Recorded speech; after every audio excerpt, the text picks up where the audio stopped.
ఓం శ్రీ గురుభ్యో నమః. హరి ఓం. శ్రీ మహాగణాధిపతి దేవతాభ్యో నమః. మాతా మహాసరస్వతి నమః. సమస్త సద్గురు గురుదక్షిణామూర్తయే నమః. Doctor Jandhyala Shastri YouTube channel వీక్షిస్తున్న భక్తులకు సేవకులందరికీ కూడా గ్రహం మూలం సర్వం జగత్, అలాగే అమ్మవారి దివ్య ఆశీస్సులు తెలియజేస్తూ శ్రీ శుభకృతనామ సంవత్సరం ఉత్తరాయణం శిశిర ఋతువు మాఘమాసం శుక్రవారం మహాశివరాత్రి ప్రాతకాలమంతా కూడా త్రయోదశి, తదుపరి చతుర్దశి గడియలు. చతుర్దశి గడియలు అంటేనే మాస శివరాత్రి, మహాశివరాత్రి ప్రారంభమవుతుంది. కాబట్టి శుక్రవారం ఉదయం నుంచి స్వామివారికి అనగా రామలింగేశ్వరునికి అభిషేక కార్యక్రమాలు, పంచామృతాభిషేకములు అంటారు.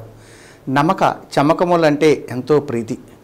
గురుకృప పెరగాలన్నా, ధనప్రాప్తి రావాలన్నా, కీర్తి ప్రతిష్టలు రావాలన్నా, మనం ఏదైనా సాధించాలన్నా కూడా గురుబలం ఎంతో ముఖ్యమైనది. అటువంటి గురుబలం పెరుగుటకు ఈ యొక్క మహాశివరాత్రి రోజు జరుగుతున్నటువంటి పూజా కార్యక్రమాలు, నమ్మక చమకములతో జరుగుతున్న అభిషేక కార్యక్రమాలు, సమయంలో 7:30 బృహత్తరమైనటువంటి కళ్యాణ మహోత్సవ కార్యక్రమం, ఆది దంపతులైన పార్వతీ పరమేశ్వరులకు లోక కళ్యాణార్థం, లోక సంరక్షణార్థం 50 మందికి ఉచితమైన కళ్యాణ మహోత్సవ కార్యక్రమం. ఎంతమందైనా వచ్చి ఆ భగవంతుని కళ్యాణ మహోత్సవం కళ్ళారా వీక్షించి స్వామివారి జరుగుతున్నటువంటి అన్నప్రసాద వితరణ కార్యక్రమంలో ప్రతి ఒక్కరు కూడా అన్నప్రసాదమును స్వీకరించి తదుపరి రాత్రి 12:01 లింగోద్భవ కాలాభిషేకము అంటారు. ఎందుకంటే శివుడు ఉద్భవించిన సమయము అంటారు దాన్ని. అందుకనే శ్రీశైలంలో కానీ మనం గమనించినట్లయితే పాగాలంకరణ చేయటము, అటువంటి పుణ్యక్షేత్రములు అన్ని చోట్ల కూడా మన నరసింగుల దివ్యక్షేత్రంలో అయితే ఏకకాలంలోనే ఇటు శని భగవానుడికి ఇటు ఈశ్వరునికి కూడా స్వామివారికి అభిషేక కార్యక్రమాలు. శని భగవానుడికి అయితే తైలాభిషేక కార్యక్రమం, ఈశ్వరునికి పంచామృతాభిషేక కార్యక్రమాలు, అంతేకాకుండా రుద్రాక్షలతోటి. ఇప్పుడు ఎందుకంటే మన దివ్యక్షేత్రంలో జరుగుతున్నటువంటి ప్రత్యేక కార్యక్రమం శత సహస్ర శనీశ్వర మూలమంత్ర జప, అట్లాగే హోమ తైలాభిషేక కార్యక్రమం, 190 కేజీల నువ్వుల నూనెతోటి స్వామివారికి అభిషేక కార్యక్రమం. ఇవన్నీ కూడా మహాశివరాత్రి పురస్కరించుకుని జరుగుతున్న కార్యక్రమాలు. కాబట్టి తదుపరి శనివారం తైలాభిషేక కార్యక్రమాలు, తదుపరి ఆదివారం అమావాస్య, మాఘ అమావాస్య అంటారు. అమావాస్య ఆదివారం కలిసి రావటం, అక్కడ స్వామివారి జరుగుతున్న కార్యక్రమాలన్నిటికీ కూడా పూర్ణాహుతి కార్యక్రమం అయితేమి, జంబూఫల రసాభిషేక కార్యక్రమాలు. ఎందుకంటే శనీశ్వరుడు అంటేనే లోకరక్షకుడు, కర్మ ప్రక్షాళనాకారకుడు, ఆయుష్యప్రదాత, ఆరోగ్యదాత అంటూ ఉంటారు. అటువంటి శని భగవానుడు నరసింగులు దివ్యక్షేత్రంలో లింగ రూపంలో వెలియటం, అది కూడా హరిహరుల మధ్య క్షేత్రంలో వెలియటం, అది కూడా చండీశ్వర స్థలంలో భగవంతుడు వెలిసి ఉండటం వల్ల ప్రక్షాళన జరిగేటకు ఆ శని భగవాన్ని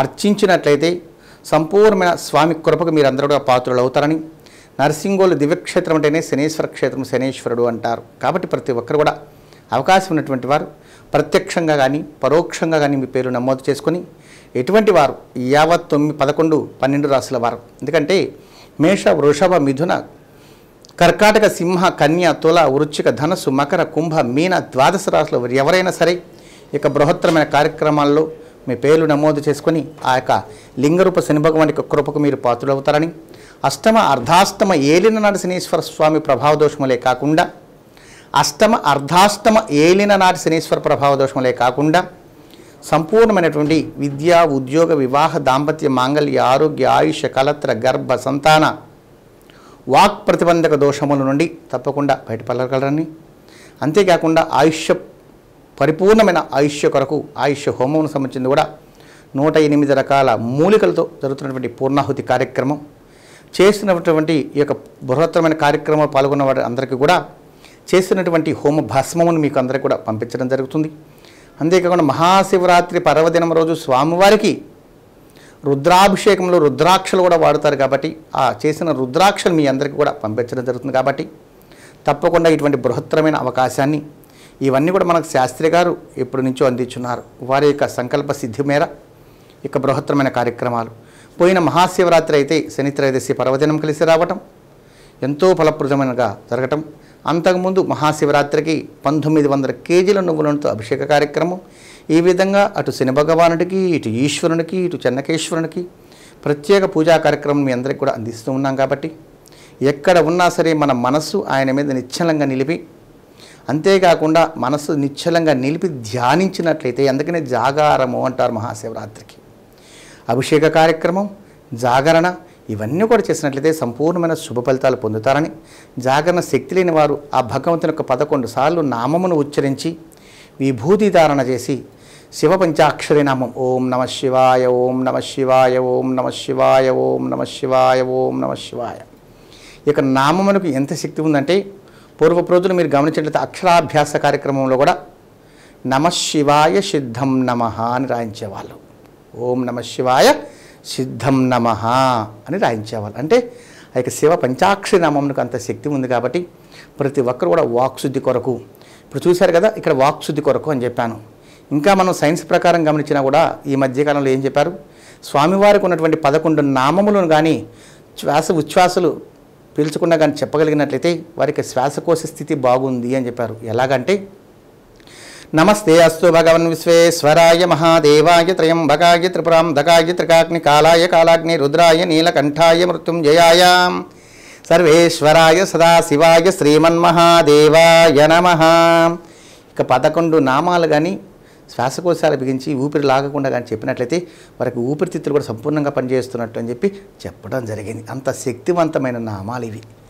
కాబట్టి బృహత్తరమైన కార్యక్రమాల్లో మన నరసింహులు దివ్యక్షేత్రంలో జరుగుతున్న పూజా కార్యక్రమాల్లో 12 రాసుల వారు తప్పకుండా మీ పేర్లు నమోదు చేసుకొని, అది విద్య, ఉద్యోగమా, వివాహమా, ఆరోగ్యమా, దాంపత్యమా, సౌభాగ్యమా, మన మనస్ఫూర్తికి ఏది కావాలంటే భగవంతుని సన్నిధిలో కానీ స్మరించినట్లయితే, సంకల్ప రూపంలో కానీ పలికినట్లయితే సంపూర్ణమైన శుభ ఫలితాలు మీరు పొందాలని భావిస్తూ ప్రతి ఒక్కరు కూడా మహాశివరాత్రి, తదుపరి శనివారము, తదుపరి ఆదివారం, అమావాస్య ఈ పూజా కార్యక్రమం నమోదు చేసుకొని సంపూర్ణమైన శుభ ఫలితాలు పొందాలని.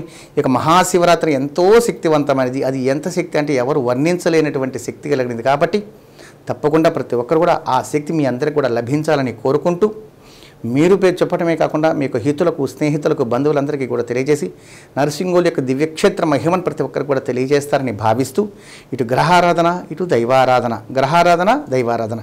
గ్రహం మూలం సర్వం జగత్. మన శాస్త్రి గారు మనకు అందించినటువంటి వారం, మన పెద్దలకు అందించినటువంటి వారం దైవారాధన.